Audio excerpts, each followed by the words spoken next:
कृष्णा, राधे राधे।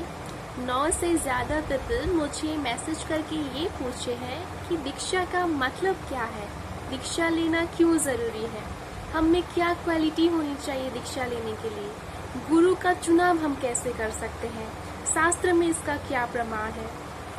तो फिर आज हम इसी टॉपिक में डिस्कशन करेंगे कि दीक्षा का मतलब क्या होता है, आप में क्या क्वालिटी होनी चाहिए दीक्षा लेने के लिए, गुरु कैसे चुने, ये सारी टॉपिक में हम बात करेंगे। सबसे पहले हम बात करते हैं दीक्षा का महत्व क्या होता है। देखिए, भगवान ये खुद कहते हैं कि बिना शुद्ध भक्त, बिना गुरु के आप डायरेक्टली मेरे धाम पे नहीं आ सकते। ठीक है, पहले हमको एक परंपरा में जाना होगा, गुरु परंपरा में।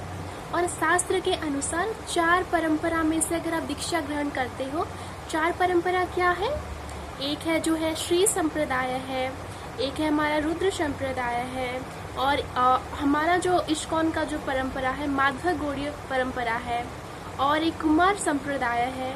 ठीक है, 4 संप्रदाय से अगर हम गुरु ग्रहण करते हैं और हम वो सारा जो नियम होता है उसको फॉलो करते हैं, पालन करते हैं, तभी हम इजीली भगवान के पास जा सकते हैं। तो फिर हम ये बात करेंगे अभी दीक्षा लेने के लिए हमारे पास कैपेसिटी क्या होनी चाहिए। फर्स्ट ऑफ ऑल, ऐसा नहीं होता है कि कोई भी आकर आपको दीक्षा दे दे, ऐसा नहीं होता है।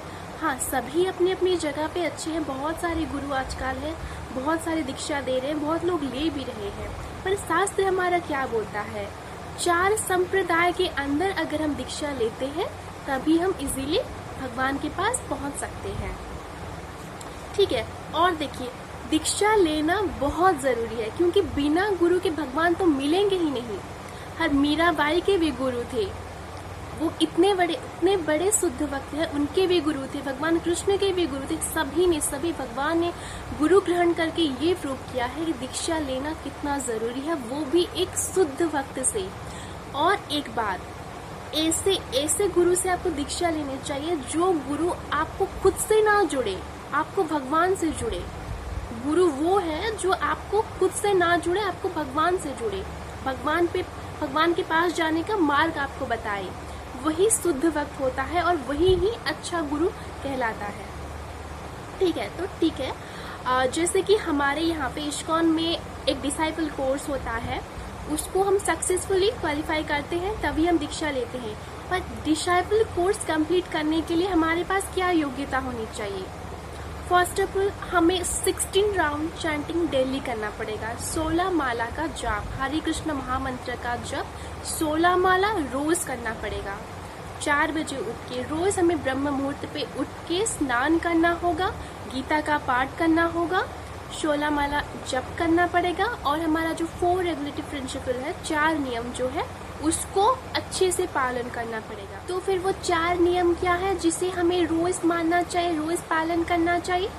फर्स्ट ऑफ ऑल, हमें तंबाकू, बीड़ी, सिगरेट वगैरह ये सब कुछ नहीं लेना है, जैसे कि चाय, कॉफी ये सब भी नहीं लेना है, और नॉनवेज नहीं खाना है, नॉनवेज, ओनियन, गार्लिक, प्याज, लहसुन ये सब कुछ नहीं खाना है, जुआ नहीं खेलना है।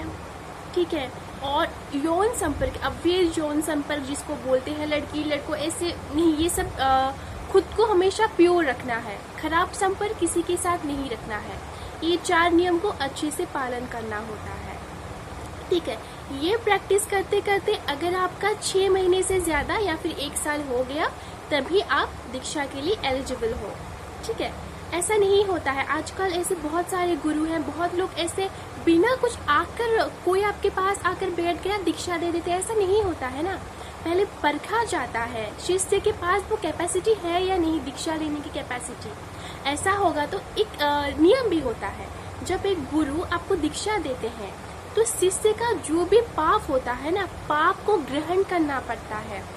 ठीक है, इसीलिए संप्रदाय में पहले खुद को प्योर करता है।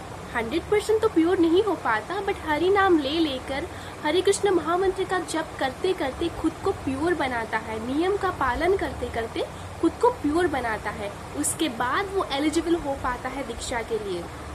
उसको कंटिन्यूसली प्रैक्टिस करके वो खुद को दीक्षा के लिए परफेक्ट बना देता है, तभी डिसाइपल कोर्स जो होता है उसको वो सक्सेसफुली कंप्लीट करता है। उसके बाद दीक्षा लेने के लिए जाता है। फिर दीक्षा जब लेने के लिए वो जाता है तो गुरु उसको क्वेश्चन पूछते हैं, ठीक है, कुछ क्वेश्चन पूछते हैं जिसमें अगर वो क्वालिफाई करता है तभी गुरु उसको दीक्षा देंगे। ऐसे ही नहीं कि दीक्षा लेना इतना इजी नहीं होता है। आजकल तो जिसको देखो वो सब दीक्षा ले रहे, ऐसा नहीं होता है ना। दीक्षा लेने के लिए हमारे पास वो कैपेसिटी होनी चाहिए, तभी हम दीक्षा ले पाएंगे। और हमें बार बार, और एक बात है, जब हम दीक्षा लेने के बाद गलत काम करते हैं तो हमारे गुरु ही सफर होते हैं।